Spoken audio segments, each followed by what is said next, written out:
Olá, estamos começando nessa sexta-feira o nosso Band Entrevista. Aqui comigo, dividindo a bancada, o jornalista Roberto Medeiros. Bom dia, Roberto. Bom dia, Rodrigo. Bom dia, telespectadores.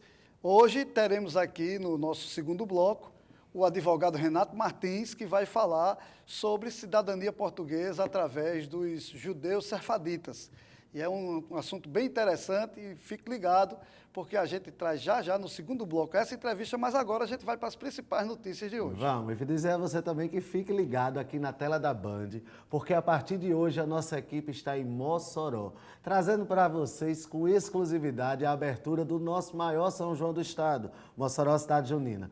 Lá já a nossa equipe entra ao vivo a partir do meio-dia no programa Band Mulher, apresentado pela nossa Juliana Selle, aqui, direto da Band. E lá em Mossoró, flashes ao vivo vão acontecer com Thay Rosado já nesse programa especial. Então hoje, meio-dia e 15, você se liga na tela da Band, porque tem Juliana Selle ao vivo, falando de São João e falando de Mossoró. Já no sábado, que temos o Pingo da Meio-Dia, que eu vou estar lá, nós vamos estar durante toda a programação da Band com flashes ao vivo, trazendo as principais atrações, o movimento na rua, os trios elétricos, tudo com exclusividade para você que é telespectador aqui da nossa tela da Band. Então, hoje e amanhã temos São João, temos Mossoró Cidade Junina aqui na Band RN. Se liga, Roberto. É verdade que você está saindo daqui direto para Mossoró daqui a pouco? Olha, tá todo mundo aqui já na pressão, porque eu já saio daqui direto para Mossoró. Meu São João já começa hoje, já começa a embalar de hoje. E amanhã estaremos lá no Pingo da Meio-Dia. Então, vamos começar falando aqui de São João, mas a gente vai falar de um evento que vai acontecer hoje aqui em Natal, que é muito importante, assim. É verdade. Porque você que não vai para Mossoró, Isso. tem que prestigiar hoje o Grupo Reviver, que está fazendo o seu arraiado do Grupo Reviver. Exatamente. Lá no Yacht Club, certo? É um show, começa às 20 horas. Quem comprou a senha, quem não comprou a senha ainda pode comprar, que ainda está lá, tem os últimos lotes, custa R$80. Você vai ter direito a comidas típicas do São João, pamonha, canjica, milho cozinhado, milho assado. E as pessoas que quiserem, inclusive, levar seu vinho, podem levar seu vinho, seu espumante, que vai ser permitido e vai ter gelo lá para isso. E você também pode consumir tanto os tiragostos quanto as bebidas lá do Yacht Club. Vai ter muito forró com o Beto Barbosa, com circuito musical, tá? Messias Paraguai, tá uma programação muito bacana. E o principal é que você vai ajudar o Grupo Reviver, que tem um trabalho muito bacana. Nós já trouxemos Idaísa Cavalcante aqui, que falou desse trabalho de prevenção do câncer de mama. E você que vai lá, além de se divertir na festa, além de comprar a sua senha, vai estar ajudando o Grupo Reviver. E além desses nomes que a gente disse, tem Davi Castelli e o DJ Dilvan, que estarão lá também nesse evento. E eles doaram, todos os músicos doaram o seu cachê para que fosse feita essa festa. Então, essa se festa hoje legal, você está sem então, programação, a sua programação é estar lá no Arraiado Reviver, 20 horas no Yacht Club Natal. Roberto chamou uma matéria aqui importante, porque está faltando veneno, soro para a raiva nos hospitais do Rio Grande do Norte. A informação foi dada pelo secretário de Saúde e a nossa equipe da Band traz essa matéria para você. A previsão é que o estoque de soro antirrábico e antiveneno de cobra, escorpião e aranhas seja normalizado só daqui a 6 meses. A preocupação dos órgãos de saúde é que as doses disponíveis nos hospitais só devem durar por mais 15 dias. Enquanto os estoques não forem repostos, apenas 3 hospitais aqui do Rio Grande do Norte, o Giseuda Trigueiro, o Tarcísio Maia em Mossoró e o Regional de Caicó, terão soro disponíveis para a população. Os soros são ofertados pelo Ministério da Saúde e o Ministério vem notificando os estados que têm passado por problemas nos processos produtivos com os laboratórios e essa redução no envio desse quantitativo para os estados vem se tornando cada vez mais reduzido. O soro antiveneno e antirrábico e ainda o veneno utilizado nos carros fumacê estão no fim em todo o Brasil. A estimativa dada pelo Ministério da Saúde é que novas quantidades desses insumos sejam enviados para o Rio Grande do Norte apenas em 2020. Até lá, a Secretaria de Saúde pede que a população não se exponha a riscos de acidentes com animais peçonhentos e domésticos. Tem a questão das cobras, esse período do ano aumenta a incidência, o período chuvoso é um período de que o agricultor está muito no campo, plantando, né? E está se expondo a esse ambiente onde elas podem estar. Então, usar botas, né, usar pernetas, proteger, né, as suas pernas, se for mexer no chão, usar luvas, né, à noite, andar sempre calçado, utilizar a lanterna para iluminar o local onde ele está passando. Nas suas residências, evitar o acúmulo de lixo, né, que atraia, por exemplo, baratas, que o escorpião vai lá atrás de comer as baratas, o lixo que o rato vai e a cobra, né, a principal fonte de alimentação da cobra é o rato, então evitar, ter um manejo ambiental também no seu espaço para evitar atrair esses animais. A gente precisa até pedir que a população realmente tenha muito cuidado.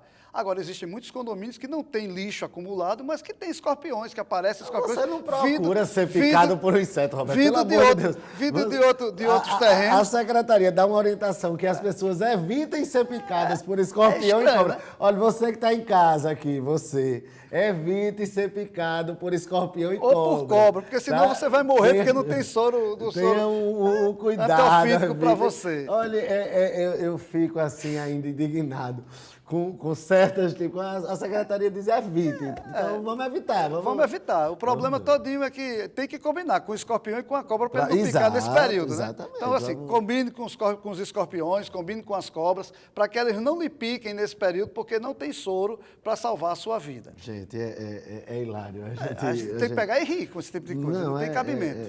E cuidado, porque a saúde do Rio Grande do Norte tá precisando de um gás, porque a gente está vendo aí notícias de hospitais sendo fechados, falta do soro agora. Então, aí fica o alerta para o secretário Cipriano Maia, para ficar aí de orelha em pé com a saúde do Estado. Pois é, e com expressiva participação, os professores da Universidade Federal do Rio Grande do Norte decidiram que vão entrar em greve no próximo dia 14. Isso, na verdade eles vão fazer uma paralisação no dia 14, essa decisão foi tirada em plebiscito, que aconteceu de 3-5, sistema agora eletrônico, de junho, né? por voto eletrônico, e a grande maioria optou por aderir a essa paralisação, que não vai acontecer, Roberto, só aqui no Rio Grande do Norte. O movimento é nacional, mas nacional. aqui no Rio Grande do Norte votaram 643 professores, né, funcionários, e aí 78,8% foram a favor dessa paralisação no próximo dia 14. A principal reivindicação é, claro, o contingenciamento de verbas da educação. Evento esse que... motivo esse que já gerou aí vários protestos nas ruas, várias audiências públicas, várias ações da bancada, mas que não surtiram muito efeito ou resultado. E agora os servidores das universidades fazem essa paralisação de advertência e a gente torce, Roberto, para que funcione, né? Pois é.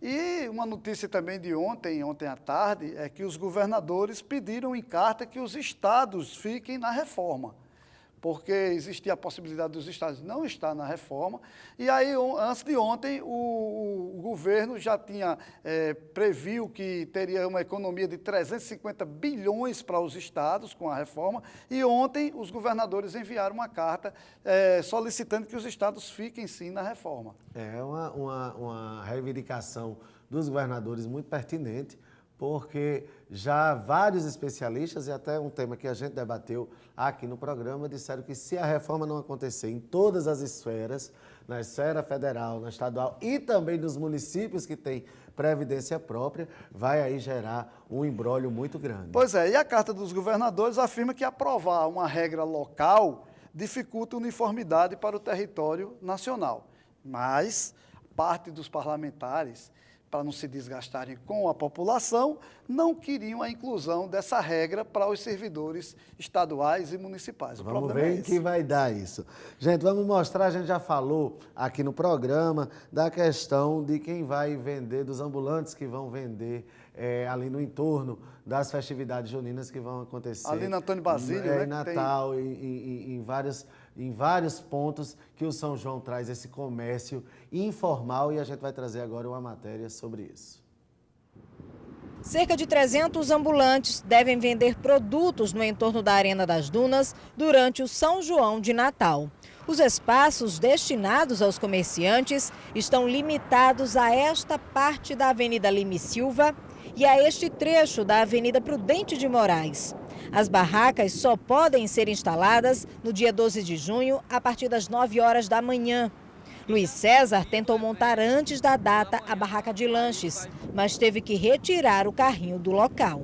Aí a gente foi informado que não podia, aí vamos aguardar a segunda ordem dele para saber aonde pode e instalar nosso carrinho. Não haverá cadastramento para os ambulantes que quiserem vender produtos durante o São João de Natal. Mas existem regras para a instalação das estruturas. Onde eles vão poder ficar para poder negociar? Na marginal da Prudente Moraes e no todo a Lime Silva. Eles vão poder ficar, evitando os portões de entrada e de saída de emergência. Os comerciantes estão proibidos ainda de venderem bebidas em recipientes de vidro durante a festa. O vasilhame de vidro, ele é proibido dentro do município de Natal na questão de grandes eventos. O São João é um grande evento, então todo o material que for pego de vidro, nós vamos fazer a apreensão desse material. Olha, um alerta então para você que quer comercializar ali no entorno da Arena das Dunas, para ficar atento que não existe um cadastro, não existe esse cadastro de reserva, mas existe sim algumas regras, como foi explicado aí na matéria, Roberto. Pois é, o cadastro que foi feito foi para aquelas bancas que vendem fantasias ali no entorno da Antônio Basílio e ali da Roberto Freire, próximo ao supermercado Nordestão. Exato. E aí, no caso do entorno da Arena das Dunas, como foi bem colocado, não vai ter cadastro, mas as pessoas têm que ter todo o cuidado, porque venda de bebida em garrafa é proibido, por causa do risco que existe. A garrafa quebra, uma briga, uma coisa desse tipo que possa acontecer, e aí alguém se machucar por causa disso. Então, é muito salutar essa colocação e a gente tem que fazer esse alerta para que as pessoas fiquem ligadas e não tentem vender de forma incorreta, como manda o procedimento que foi definido pela Prefeitura. Olha, nós estamos encerrando o nosso programa Banda Entrevista de hoje, chamando o próximo bloco. Eu quero saber se todo... Não vamos encerrar, não. Se todo o programa eu vou fazer isso. Vamos chamar o próximo bloco que a gente entrevista Renato Martins aqui. Então, até já, a gente volta com essa entrevista aqui no Banda Entrevista.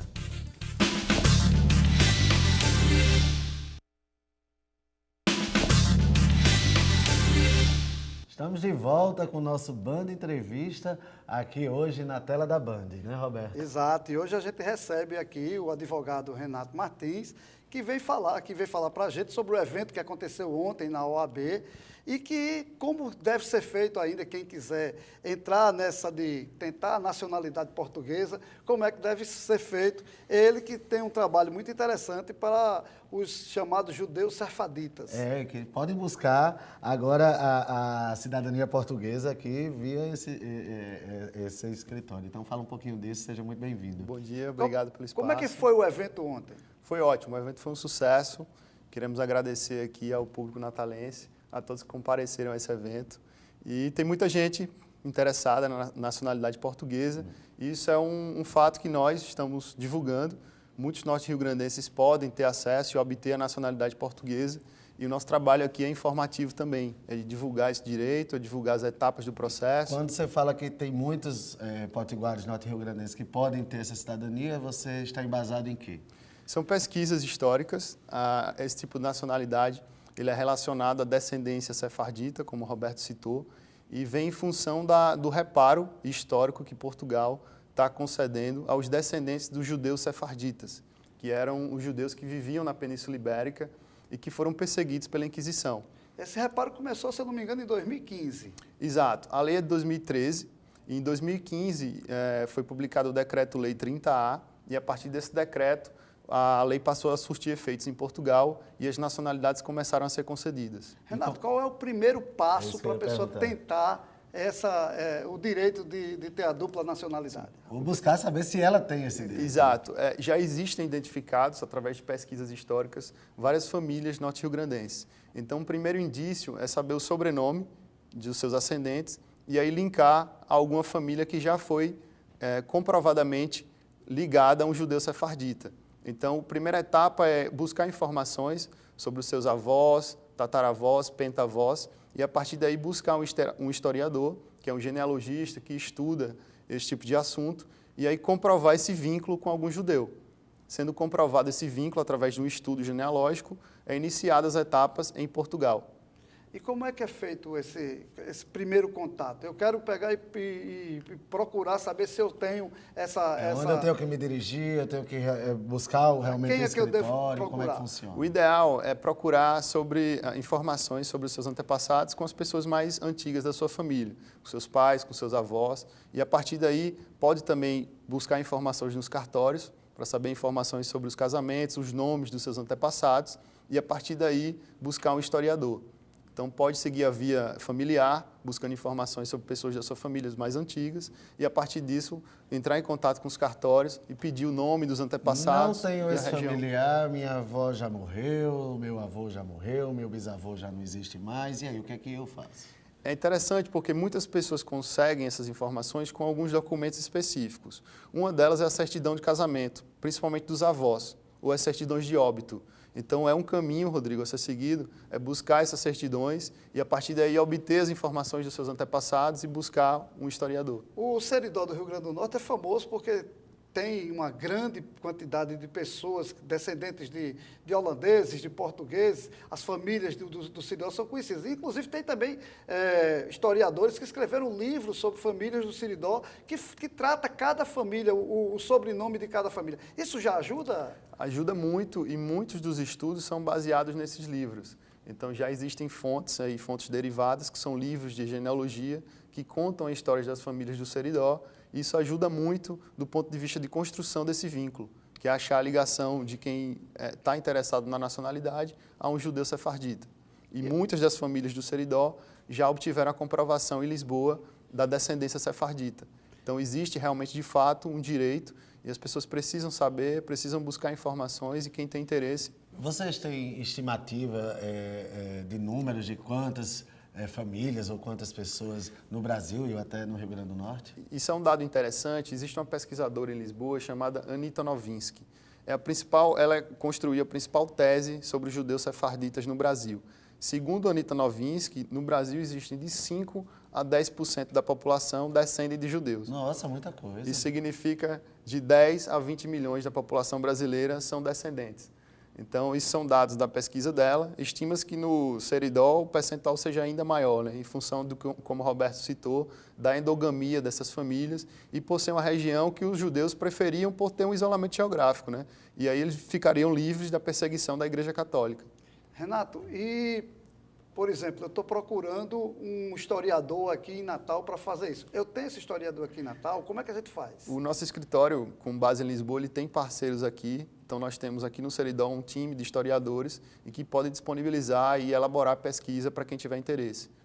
E aí, eu com essa pesquisa na mão, o que é que eu tenho que fazer? Aí começa a etapa em Portugal. E aí são 2 etapas. A primeira delas é validar esse estudo perante a comunidade israelita. Então, o nosso trabalho como escritório de advocacia é submeter esses pedidos em Lisboa, adquirir a comprovação e, a partir disso, é emitido um certificado. E esse certificado vai ter seu nome, seus dados pessoais e, com esse certificado, você está apto a requerer a nacionalidade. E aí é uma terceira e última etapa, também em Portugal, perante o governo de português. Que vocês também fazem. Isso, exato. E aí nós entramos com o processo de nacionalidade, e aí é um trâmite administrativo perante o governo, num órgão chamado conservatória.